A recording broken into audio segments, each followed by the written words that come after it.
Hai, seperti anda tahu, ada beribu-ribu spesies burung di dunia ini yang boleh terbang. Namun, adakah kalian tahu ada juga burung yang tidak boleh terbang? Ada yang telah pupus, tapi ada yang masih wujud sehingga ke hari ini. Di sini, saya senaraikan 5 burung yang tidak boleh terbang yang masih ada sehingga ke hari ini. Burung kiwi. Burung ini hanya boleh dijumpai di New Zealand seperti di kawasan North Island Coast, Wakahiha dan Waheke. Ia adalah haiwan omnivore yang memakan tumbuhan seperti buah beri, biji, haiwan kecil seperti serangga, cacing dan ikan. Ia mempunyai sayap yang kecil yang hampir tidak kelihatan. Jangka hayat umur adalah antara 25 hingga 50 tahun. Saiznya pula antara 35 hingga 45 cm, lebih kurang sebesar seekor ayam. Walaupun bersaiz kecil, agak mengejutkan, ia menghasilkan sebiji telur yang sangat besar, iaitu 6 kali ganda lebih besar dari seekor burung biasa yang sama saiz dengannya. Ia adalah spesies burung yang dilindungi. Jumlah yang masih hidup sehingga ke hari ini lebih kurang 68,000, tetapi populasinya makin berkurang sebanyak 2% setiap tahun. Seterusnya, penguin. Di dalam video ini adalah spesies penguin emperor. Penguin adalah hidupan akuatik yang banyak boleh didapati di hemisfera selatan, kawasan pesisiran pantai Australia, Amerika Selatan dan kepulauan. Ia hidup di iklim sejuk, malah boleh hidup di kawasan panas seperti Afrika. Penguin merupakan haiwan sosial yang hidup secara berkumpulan dan juga berkongsi makanan sesama mereka. Dalam satu masa, ia hanya mengeluarkan sebiji telur. Di bawah perut antara dua kakinya terdapat ruang kosong seperti kantung, digunakan sebagai tempat untuk meletakkan telur dan anaknya. Pasangan jantan dan betina bergilir-gilir menjaga anak mereka sehingga 6 bulan, di mana anaknya pada masa itu sudah boleh berdikari sendiri. Sayap penguin telah berevolusi menjadi sirip, menjadikan mereka penyelam yang hebat semasa berada di lautan. Mereka mampu menyelam sedalam 500 meter untuk mencari makanan dan mampu menahan nafas dalam air selama 20 minit. Penguin menggunakan buih-buih udara yang dihasilkan melalui bulu-bulu sayapnya untuk melonjak naik ke permukaan darat dengan laju dan tinggi.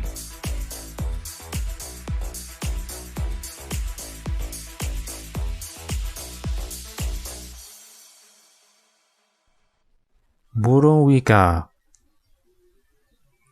Ia juga hanya boleh dijumpai di New Zealand. Bulunya berwarna coklat, berbintik hitam dan kelabu. Ukuran saiz adalah dari 46 hingga 60 cm. Beratnya dari 350 gram ke 1605 gram, berbeza mengikut jantina. Ia selalu kelihatan berdekatan dengan penempatan manusia kerana mempunyai sifat ingin tahu dan mudah tertarik dengan benda-benda pelik. Ia mengeluarkan telur antara 1 hingga 6 biji dalam satu masa di dalam sarang di atas tanah yang dihasilkan menggunakan rumput, ranting dan daun.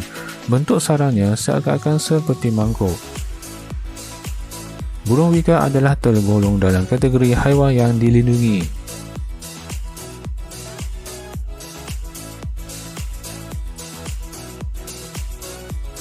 Burung cassowary. Burung ini sedang diancam kepupusan. Dianggarkan ada 2,000 hingga ke 9,000 yang masih hidup. Ia tinggal di utara Australia, Kepulauan New Guinea, kawasan iklim tropika yang bertanah lembap jauh di dalam hutan. Merupakan burung yang ketiga terbesar di dunia. Ketiganya boleh mencapai 2 meter. Ia mengeluarkan telur yang berwarna hijau. Menariknya, apabila burung betina selesai bertelur, ia akan pergi meninggalkan telurnya dan berhijrah ke tempat lain. Telur dan anak yang menetas akan dijaga oleh burung jantan selama 9 bulan sehingga boleh hidup berdikari sendiri.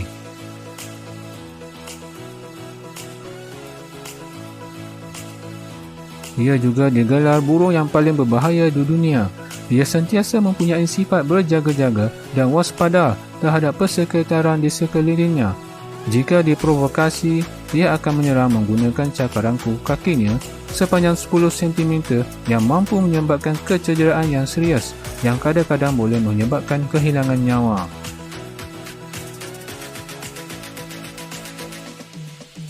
Dan yang terakhir, burung unta. Secara umumnya, ia banyak dijumpai di Afrika kerana burung ini hidup di kawasan yang beriklim panas, mempunyai leher dan kaki yang panjang dan merupakan burung paling besar di dunia. Jantina boleh dikenal pasti melalui warna bulunya. Bulu jantan berwarna hitam putih, manakala betina coklat putih. Burung betina menghasilkan telur antara 12 ke 18 biji di atas tanah yang digali sedalam 30 ke 60 cm dengan 3 meter lebar. Kekuatan yang ada pada kakinya membuatkan ia mampu berlari pantas sehingga 7 km sejam. Sayapnya yang besar digunakan untuk mengawal keseimbangan badan apabila berlari dengan laju, terutamanya apabila membelok menukar arah pergerakan.